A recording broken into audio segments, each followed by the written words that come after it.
Hello students, आज हम कक्षा 10 के लिए प्रश्नावली 1.3 लेकर के आए हैं। प्रश्नावली 1.3 में जो क्वेश्चन है वो इस प्रकार से है। पहला क्वेश्चन, सिद्ध कीजिए कि √5 एक अपरिमेय संख्या है। इस प्रकार के क्वेश्चन आपको कितने हल हो सकते हैं आपको मैं बता रहा हूं। √2, √3, √5, √7, √11, ये सभी क्वेश्चन इसी प्रकार से हल होंगे। तो इसे हल करने के लिए सबसे पहले हम क्या मानेंगे, क्योंकि हमें अपरिमेय संख्या सिद्ध करनी है, अपरिमेय संख्या। तो हम सबसे पहले हम मानेंगे कि माना √5 एक परिमेय संख्या है, यानी इसके विपरीत मानेंगे हम पहले क्या मान लेंगे कि यह एक परिमेय संख्या है। √5 बराबर हम P/Q मान लेंगे। क्या मान लेंगे? P/Q, जहां P और Q सह अभाज्य संख्याएं हैं। सह अभाज्य संख्याएं किन्हें कहते हैं? जो आपस में न कटती हो।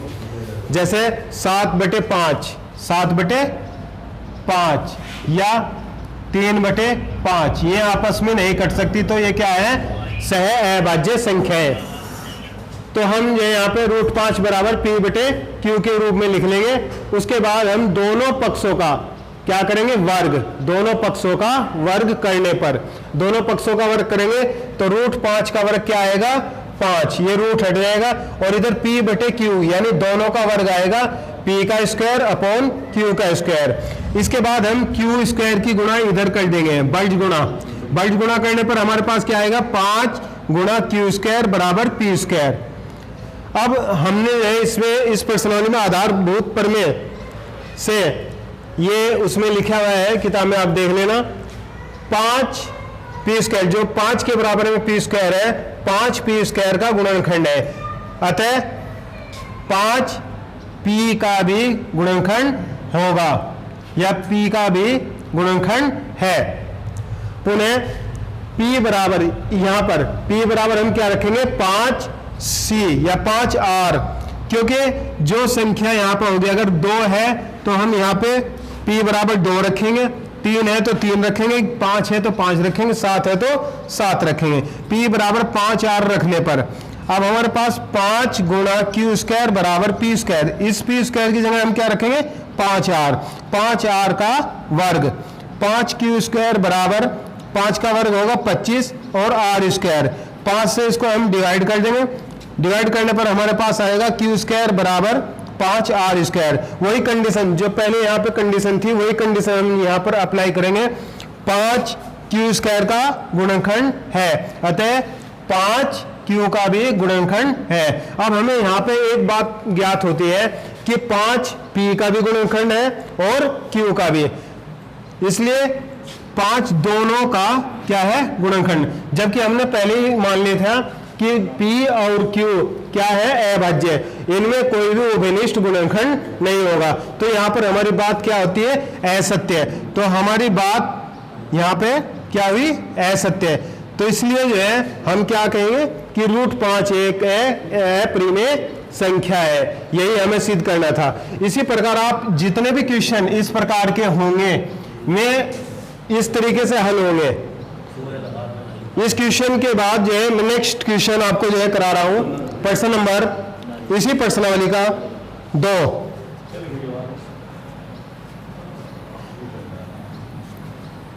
प्रश्न नंबर 2 है, सिद्ध कीजिए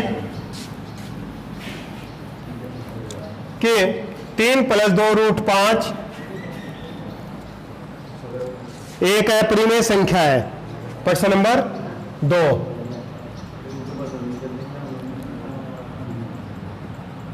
3 + 2 √5 एक अपरिमेय संख्या है।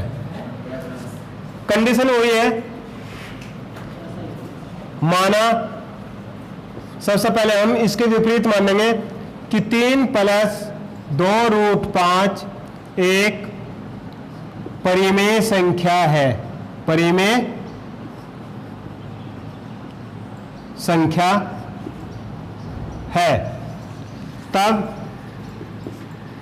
3 + 2 √5 बराबर यहाँ पर P बटे Q भी लिख सकते हैं, A बटा B भी लिख सकते हैं। आप कोई भी जो है चर पद हम यहाँ पे मान सकते हैं। यहाँ पर लिखेंगे जहाँ P और Q अभाज्य संख्याएं हैं।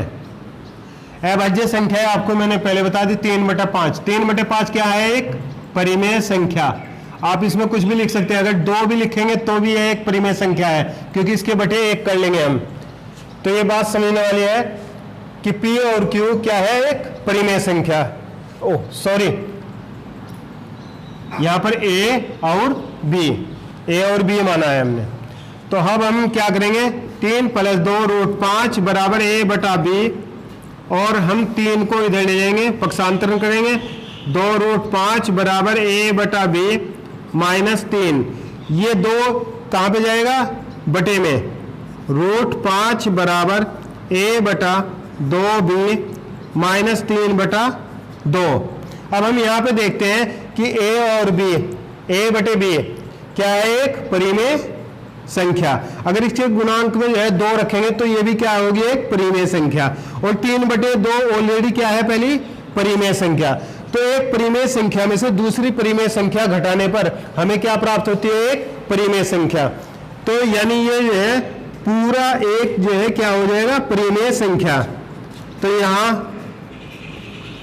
A बटा 2B -3/2 एक परिमेय संख्या है। इसलिए जब यह एक परिमेय संख्या है तो इसके बराबर यह है, तो यह भी एक परिमेय संख्या होगी। √5 एक परिमेय संख्या होगी। परंतु हमें ज्ञात है कि √5 एक अपरिमेय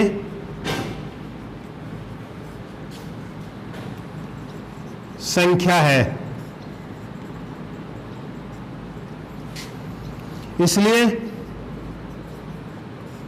हमारी कल्पना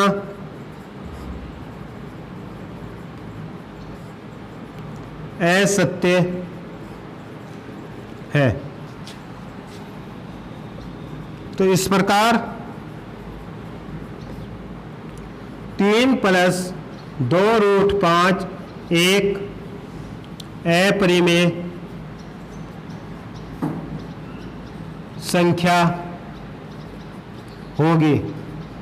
यही सिद्ध करना था, यही सिद्ध करना था। इस प्रश्न के अकॉर्डिंग आप जो है किस प्रकार के क्वेश्चन और कर सकते हैं, जैसे 2 - √5, 3 + √7 या 4 - 2√5। इस प्रकार के सभी क्वेश्चन जिसमें एक अपरिमेय संख्या हो और दूसरी परिमेय संख्या हो, उसमें घटा या जोड़ हो, तो वो इस प्रकार से आप सवाल हल करेंगे। मैंने आपको पहले क्वेश्चन बताया था √5, √2, √7, वो वाले क्वेश्चन पहले क्वेश्चन के तरीके से होंगे, और जो ये क्वेश्चन है इस प्रकार के, वो इस प्रकार से हल होंगे।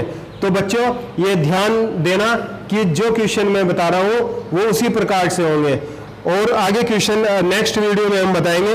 अगर कोई प्रॉब्लम आती है तो आप हमसे संपर्क कर सकते हैं। धन्यवाद।